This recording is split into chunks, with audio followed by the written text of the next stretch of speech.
नमस्कार मंडळीनो, आज पुन्हा पर्यटन आणि संस्कृती या यूट्यूब चॅनलच्या माध्यमातून आपण जायकवाडीची अपडेट घेत आहोत आणि सातत्याने या ठिकाणी सांगत आलो की धरणातलं आपलं पाणी सोडणार।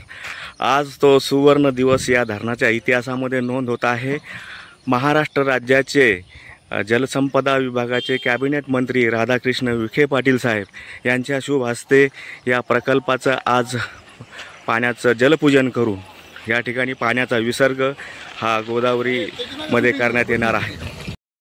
हे जायकवाडी धरण आणि ही आज 31 जुलै पाण्याची पातळी ही 95% प्लस झालेली आहे आणि प्रशासन पूर्ण तयारीत आहे की या धरणातून आज राज्याचे कॅबिनेट मंत्री राधाकृष्ण विखे पाटील साहेब यांच्या शुभ हस्ते या पाण्याचं जलपूजन करून आज साधारण 3च्या दरम्यान या ठिकाणून आपण ज्या क्षणाची आतुरतेने वाट पाहत आहोत ते क्षण म्हणजे या जायकवाडीतून पाण्याचा विसर्ग। हा क्षण या धरणाच्या इतिहासातला पहिला क्षण आहे की जुलै महिन्यामध्येच आपण पाण्याचा विसर्ग हा जायकवाडी धरणातून करत आहोत। समोर बघताय आपण आणि या ठिकाणी आज साधारण 20,000 क्युसेस वेगाने पाणी या ठिकाणी येत आहे आणि हा आलेला विसर्ग थोडा साठवून ठेवून म्हणजे ज्या नियमावलीप्रमाणे हा विसर्ग या ठिकाणी या गोदापात्रामध्ये सोडण्यात येणार आहे। प्रशासन पूर्णपणे सज्ज आहे। सावधानतेचा इशारा माननीय जिल्हाधिकारी छत्रपती संभाजीनगर यांनी यापूर्वीच दिलेला आहे। धरणावरील कर्मचाऱ्यांची ही लगबग चालू आहे की आज माननीय विखे पाटील साहेब या ठिकाणी येत आहेत, त्यासाठी ही पूर्ण मंडप वगैरे देऊन जय्यत तयारी या ठिकाणी चालू आहे व धरणावरील कर्मचारी जे पाणी सोडणारे कर्मचारी आहेत ते देखील सज्ज झालेले आहेत आणि त्यांनी पूर्णपणे या प्रकल्पाची जे पाणी सोडण्याची प्रक्रिया असते ती देखील पूर्ण करून ठेवलेली आहे। गेटची जी काय डागडुगी असते, ऑइलिंग असते, ग्रीसिंग असते, हे सर्व कार्य या ठिकाणी पूर्ण झालेलं आहे आणि या ठिकाणी सर्वात महत्त्वाचं म्हणजे हा क्षण डोळ्यामध्ये साठवून ठेवण्यासाठी महाराष्ट्रातील सर्व पर्यटक या ठिकाणी येत असतात आणि त्यामुळे या ठिकाणचं सिक्युरिटी हा विभाग किंवा सुरक्षा हा विभाग देखील या ठिकाणी तैनात आहे। या ठिकाणच्या आज बघताय आपण साफसफाई चालू आहे। या ठिकाणी काही सकाळी या डॅमवर फेरफटका मारण्यासाठी आमचे सहकारी बंधू येतात, त्यांनाच आपण विचारूया की हा धरण भरण्याचा आणि यातून पाणी सोडण्याचा आनंद या ठिकाणी कसा असतो।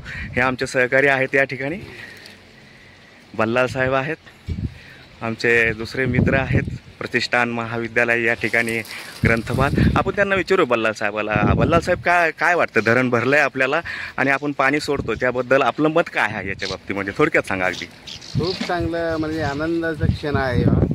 पाऊस आपल्या परिसरात कमी असतानाही आपलं नाथसागर भरलेला आहे आणि खूप म्हणजे एक आनंद वाटतो आणि पैठणवासियामध्ये या नाथसागराची अवघ्या मराठवाड्यामध्ये पूर्ण तहान भागवत आपला नाथसागर डॅम आणि खरोखरच माननीय कालकथित शंकररावजी चव्हाण साहेब यांच्या खऱ्या आशीर्वादाने या ठिकाणी नाथसागराची उभारणी झालेली आहे। शंकरराव साहेबांचे तर मी तर म्हणतो मनापासून खूप खूप कौतुक करावं वाटतं, कारण अवघ्या भारत देशामध्ये त्यांचं जे नाव गाजलेलं आहे। अतिशय त्यांनी चांगलं त्यांच्या कारकिर्दीमध्ये उत्कृष्ट काम केलेलं आहे आणि खरोखरच असंच काम सगळ्या राष्ट्रीय नेत्यांनी करायला पाहिजे। आठवणीत राहायला आठवण म्हणजे त्यांची खूप आठवण बरोबर आहे साहेब। आपण काम करावं, असं काम करावं की कीर्तिरूपी काम उरावं, असं या ठिकाणी शंकरराव चव्हाणांनी हा प्रकल्प बांधण्यामध्ये त्यांचं फार मोठं योगदान आहे। तत्कालीन पंतप्रधान लालबहादूर शास्त्री यांच्या शुभ हस्ते या ठिकाणी भूमिपूजन झालं होतं आणि आपल्या देशाच्या तिसऱ्या पंतप्रधान इंदिराजी गांधी यांच्या शुभ हस्ते या प्रकल्पाचं लोकार्पण झालं होतं। या प्रकल्प बांधण्यासाठी साधारण 11 ते 12 वर्षाचा कालावधी लागला होता।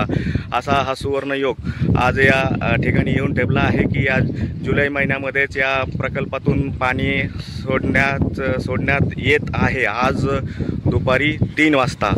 धन्यवाद या पर्यटन व संस्कृती या यूट्यूब चॅनलच्या माध्यमातून ही अपडेट, ही माहिती आपल्याला या ठिकाणी देण्यात येत आहे। या चॅनलला अद्यापर्यंत आपण सबस्क्राईब केलं नसले तर याला सबस्क्राईब, लाईक करून पुढील माहिती मिळवण्यासाठी आपण उत्सुक आहात, तर ती माहिती आपल्याला या चॅनलच्या माध्यमातून मिळणार आहे।